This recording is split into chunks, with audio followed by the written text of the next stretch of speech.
প্রেমের পরিভাষা আসলে কি?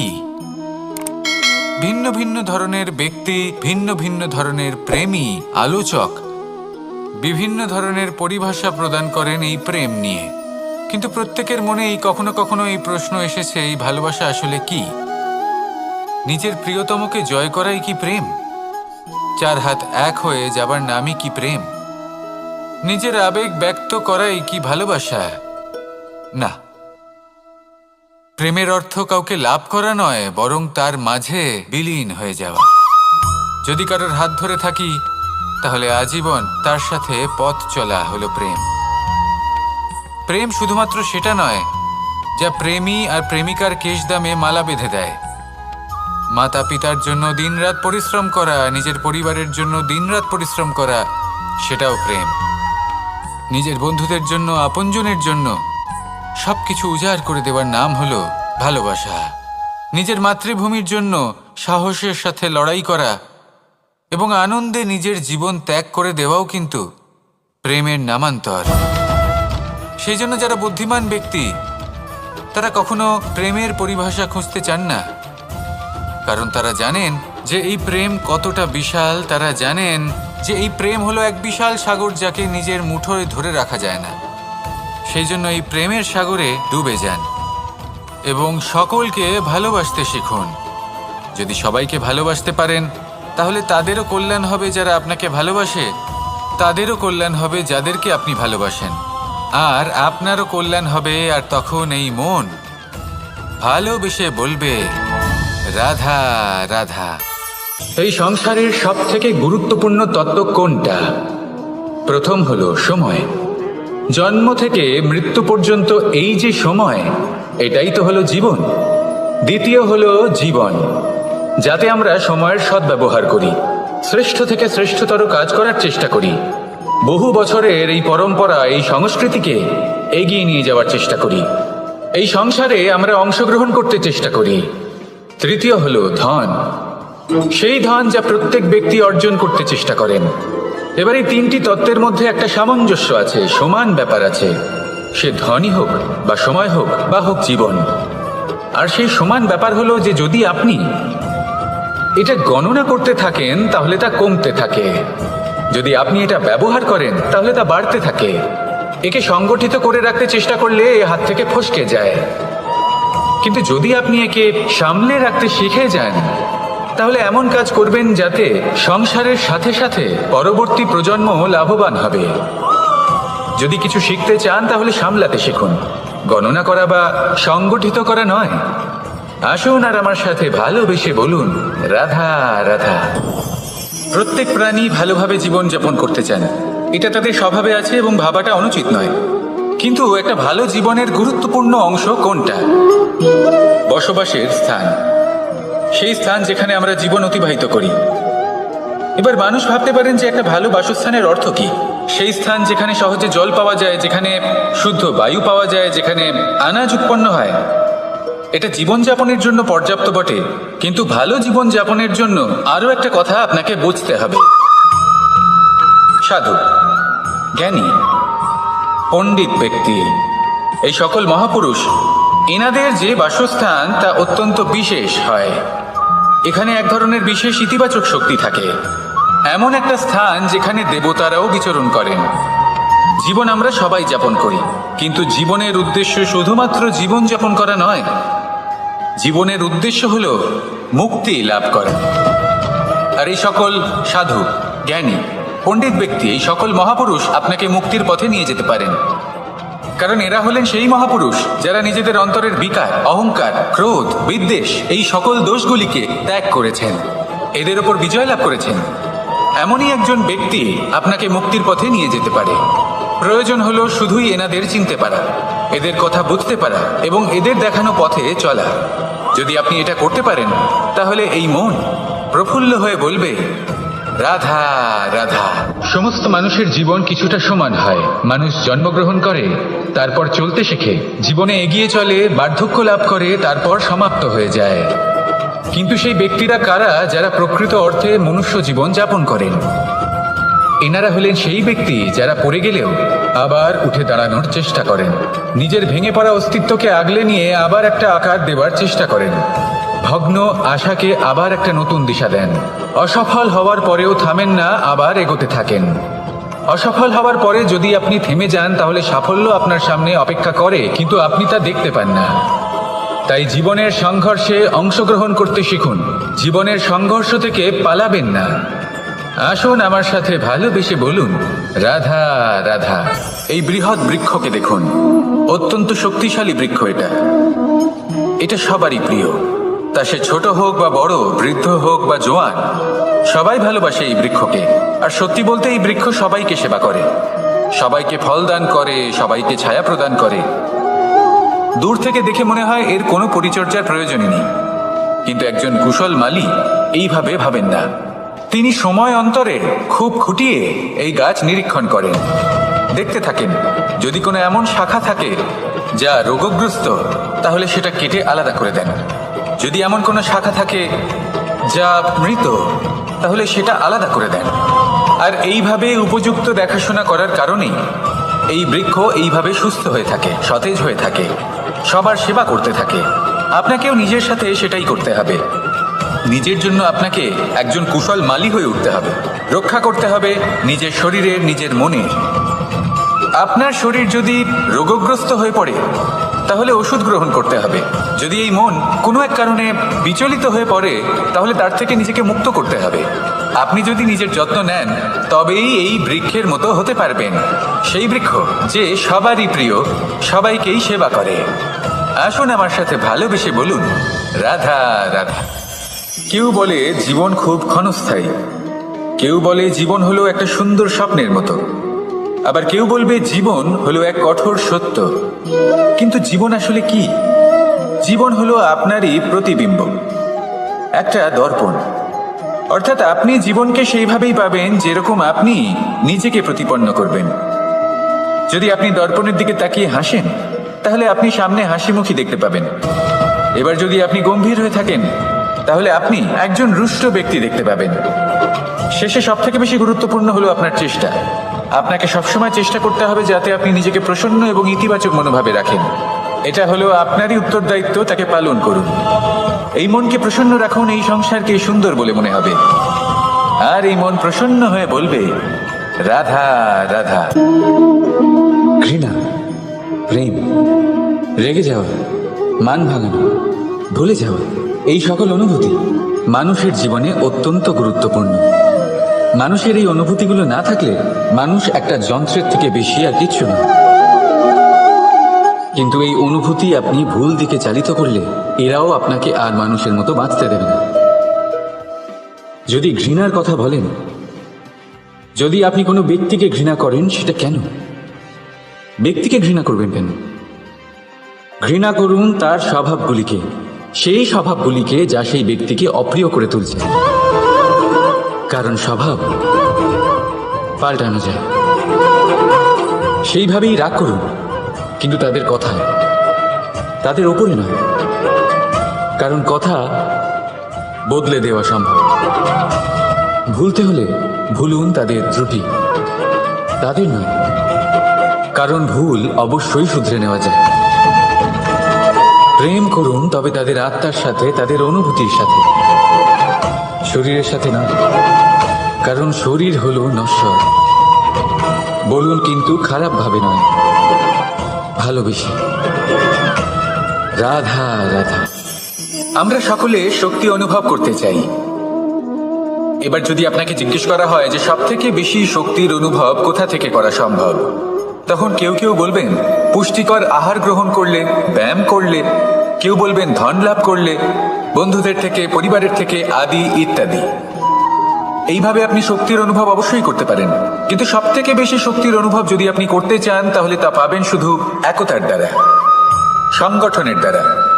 যদি আপনাকে উদাহরণ দিই, নিজের এই হাতটাকে দেখুন, 5টা আঙুল রয়েছে। কোনো একটা বস্তুকে নিজের একটা আঙুল দ্বারা তুলে ধরার চেষ্টা করে দেখুন, বড়ই কষ্ট হবে। তখন আপনি বুঝতে পারবেন যখন এই 5টি আঙুল একত্রিত হয়, তখন কোনো কাজ কতটা সহজ হতে পারে। এটাই হলো শক্তি, একতার। সব থেকে ভালো উদাহরণ যদি আপনাকে দিই, তাহলে বাঁশি। এই বাঁশি থেকে অত্যন্ত মধুর সুর নির্গত হয় যা সবার মন প্রসন্ন করে দেয়। এই কথা সত্যি, কিন্তু এই বাঁশি আমি একটা বা দুটো আঙুল দিয়ে বাজাতে পারবো না। আমাকে প্রত্যেকটা আঙুল ব্যবহার করতেই হবে, তবেই এর থেকে মধুর সুর নির্গত হবে যা সকলকে প্রসন্ন করবে, ঠিক কিনা? ঠিক এইভাবেই যদি আপনি চান যে আপনার জীবনরূপী বাঁশি থেকেও মধুর সুর নির্গত হোক বা সবার মনকে প্রসন্ন করে তুলুক, তাহলে আপনাকেও জীবনে একতা নিয়ে আসতেই হবে। আপনি একাও কর্ম করতে পারেন, পথ চলতেও পারেন, সামনেও এগোতে পারেন, সাফল্যও লাভ করতে পারেন। কিন্তু যখন সকলে একসাথে এগোবেন, সেই পথে চলবেন, সেই কর্মই করবেন, তখন লক্ষ্যে অবশ্যই পৌঁছবেন, সাফল্য অবশ্যই লাভ করবেন। কিন্তু সেই সাফল্য এবং তার আনন্দের সংমিশ্রণটাই একটু অন্যরকম হবে। তাই জীবনে ঐক্যবদ্ধ হন, একসাথে মিলে এগোতে থাকুন, আর আমার সাথে ভালোবেসে বলুন, রাধা রাধা। এই হলো বট গাছের একটা বীজ।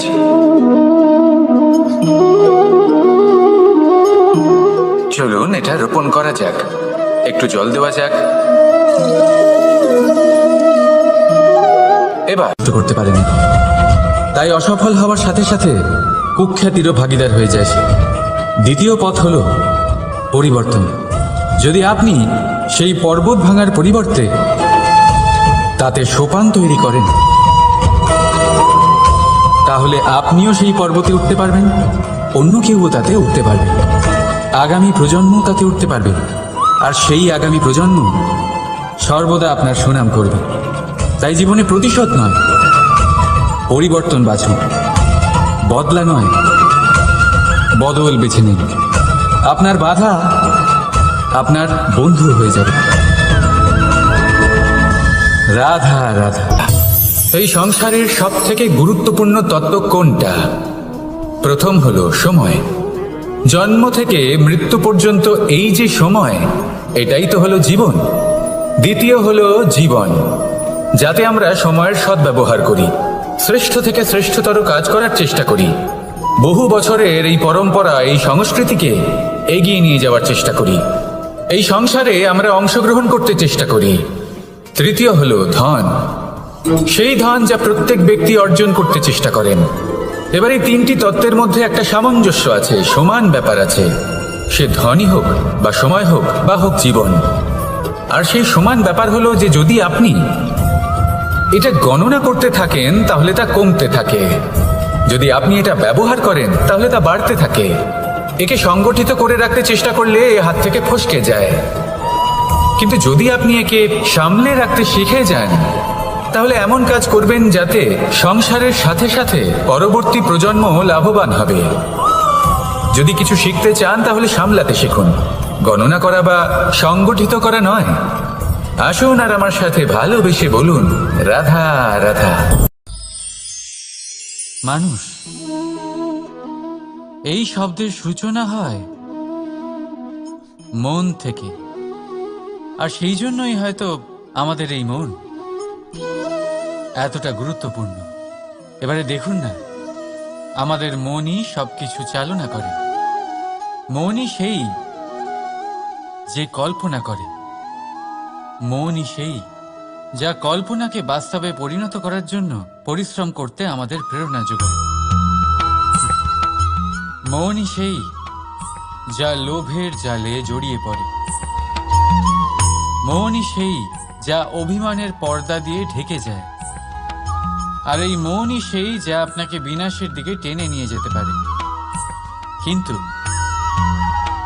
যদি তা পরোপকার করার ইন্ধন পায়, তাহলে এমন কোনো মহান কাজ নেই যা আপনি করতে পারবেন না। কিন্তু এই মন কি? এটা বোঝানো যায় দুটো শব্দের মাধ্যমে, দুটো সহজ শব্দ। প্রথম, একজন কুশল সেবক। দ্বিতীয়, একজন সংকটপ্রবণ মালিক। যদি আপনার এই মন আপনার নিয়ন্ত্রণে থাকে, তাহলে সে হলো আপনার সেবক। তাই আপনার অস্তিত্ব আছে। কিন্তু যদি আপনার মন আপনার কর্মের ওপরে নিয়ন্ত্রণ করে, তাহলে এই মন আপনার মালিক। আর তখন আপনার বিনাশ নিশ্চিত। তাই নিজের এই মনকে নিয়ন্ত্রণে রাখুন, কিন্তু ভালোবেসে। আসুন আমার সাথে আনন্দে বলুন, রাধা রাধা। এই সূঁচ দেখতে পাচ্ছেন আপনি? এটা শুদ্ধ লোহা দিয়ে তৈরি, বস্ত্র সেলাই করার কাজে লাগে, অস্ত্রোপচারে কাজে লাগে। কিন্তু আপনি কি কখনো ভেবে দেখেছেন এই সূঁচ কিভাবে তৈরি হয়? লোহার এক বড় অংশকে পিটিয়ে পিটিয়ে টেনে টেনে তাকে পাতলা বানানো হয়। এরপরেই আমরা পেয়ে থাকি সূঁচ। ভাবুন, যদি লোহার টুকরোতে অনর্গল প্রহার করার ফলে একটা লোহার টুকরো সূঁচে পরিণত হয়, তাহলে আমাদের জীবনে অনর্গল চেষ্টা করার ফলে জীবনের সমস্ত অংশকে আমরা কত প্রভাবশালী কাজে পরিণত করতে পারি। শুধু প্রয়োজন দৃঢ় নিশ্চয়তা। তাহলে আসুন আমার সাথে ভালোবেসে বলুন, রাধা রাধা। বিশ্বাস, জীবনে বিশ্বাস কতটা গুরুত্বপূর্ণ। একজন স্ত্রী তার স্বামীর হাত ধরে যে কোনো জায়গায় যেতে পারেন, এর কারণ হলো বিশ্বাস। তার নিজের স্বামীর ওপরে বিশ্বাস আছে। যখন একজন মা তার ছোট বাচ্চাকে কোলে তুলে হাওয়ায় ওঠায়, তখন সেই বাচ্চা ভয়ভীত হয়ে যায় না। তার কারণ হলো বিশ্বাস। তার বিশ্বাস আছে যে তার মা তার কিচ্ছু হতে দেবে না। এক বৈদ্যের দেওয়া ঔষধ সন্তান কিছু না বুঝে শুনেই খেয়ে ফেলে। সেই বৈদ্যের জ্ঞানের বিষয়ে তার কোনো ধারণাই থাকে না। শুধু নিজের পিতার উপরে বিশ্বাস আছে যে তার পিতা তাকে খারাপ কিছুই দেবে না। যখন এই সংসারের প্রতিটা বন্ধন বিশ্বাসের উপরে দাঁড়িয়ে আছে, তাহলে কেন এই বিশ্বাসকে আমরা জীবনে আনতে পারি না? আপনি নিজেই দেখুন, এই বিশ্বাস নিজের জীবনে এনে দেখুন, সবকিছু আরো সুন্দর হয়ে যাবে। তাই ভালোবেসে বলুন, রাধা রাধা।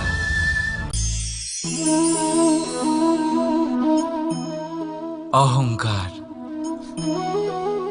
এই শব্দটা সবাই শুনেছেন। বহু মানুষকে আপনি এটা বলতে শুনেছেন যে ওই ব্যক্তির অহংকার আছে, ওই মানুষটির ক্ষমতার অহংকার আছে, ওই ব্যক্তির নিজের রূপ নিয়ে অহংকার আছে, ওই ব্যক্তির নিজের অর্থের অহংকার আছে, ইত্যাদি ইত্যাদি। কিন্তু এই অহংকার, এর অস্তিত্ব হয় কি করে? এবারে একবার এই হাতটা দেখুন। যদি এই হাতের 5 আঙুল উঠে দাঁড়ায়, আশীর্বাদ। আর যদি এই হাতের 5টা আঙুল একসাথে মুঠো হয়ে যায়, শক্তি, সংকটের বিরুদ্ধে ঢাল। কিন্তু এই একটা আঙুল সংকটের কারণ হয়ে দাঁড়াতে পারে। এই একটা আঙুল শত্রুকে আহ্বান জানায়। এবার অহংকার বলে এই শব্দটাই দেখে নিন। আমাদের থেকে আলাদা হয়ে গেলে হয় অহং। অহং অর্থাৎ ব্যক্তির মনে হয় যে সে আপনদের থেকে, নিজের বন্ধুদের এবং সঙ্গীদের থেকে, নিজের পরিবারের থেকে অনেক উপরে, অনেক শ্রেষ্ঠতর সে। কিন্তু মনে রাখবেন, এই অহংকার কোনো ব্যক্তির অস্তিত্বের বিনাশের প্রথম ধাপ। তাই ঝেড়ে ফেলে দিন এই অহংকারকে, আর বিশ্বাস করুন আমাদের ওপর, কারণ তখনই আপনি শান্তি পাবেন। আর সেই শান্তির সাথে বলে উঠবেন, রাধা রাধা।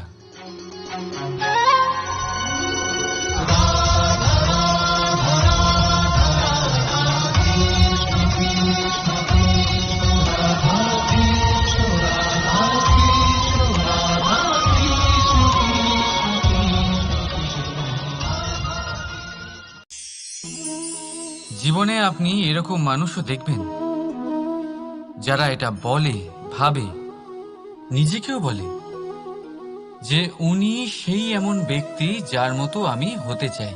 ঠিক আছে, কারোর থেকে প্রেরণা নেওয়াটা কোনো ভুল নয়, কিন্তু কখনো কখনো এই প্রেরণা গুরুত্বহীন হয়ে যায় আর আমরা শুরু করে দিই সেই ব্যক্তিকে নকল করতে।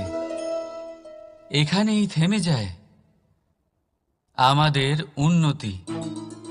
এবারে দেখুন, সংসারে শত কোটি রঙের ফুল আছে, কিন্তু তারা কখনো একে অপরকে নকল করে না। নকল করে না তাদের রং, নকল করে না তাদের সুগন্ধ। তাহলে আমরা করি কেন? প্রতিটা ব্যক্তির মধ্যে কোনো না কোনো প্রতিভা অবশ্যই থাকে, যা ফুটিয়ে তোলার সঠিক সময়ও আমাদের কাছে থাকে। কিন্তু সেই মানুষ সেই প্রতিভা নির্মাণ করার পরিবর্তে সময় নষ্ট করে অন্য কারোর মতো হওয়ার জন্য, কাউকে নকল করার জন্য। এটা করবেন না। সময়কে ব্যবহার করুন নিজের অস্তিত্ব নির্মাণ করার জন্য,